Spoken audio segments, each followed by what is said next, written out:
O ambiente aqui a começar 5 anos passar. Ora tem conversação, agora se aqui não sabia se nós vamos pôr light de parede, mas é jogo. E ora me diz, não, lanterna lo tá bom. E lanterna é algo típico e ela vem e ela pega. A noite me não vou dizer exatamente, mas me dá dilante, também não sei quando é atrás, mas tem que estar bom visitar, seguro.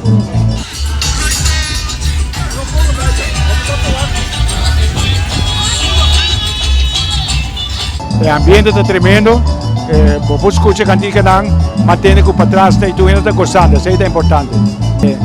Essa aqui é uma parte de parada grande, assim, muito mais grande que a Tabata.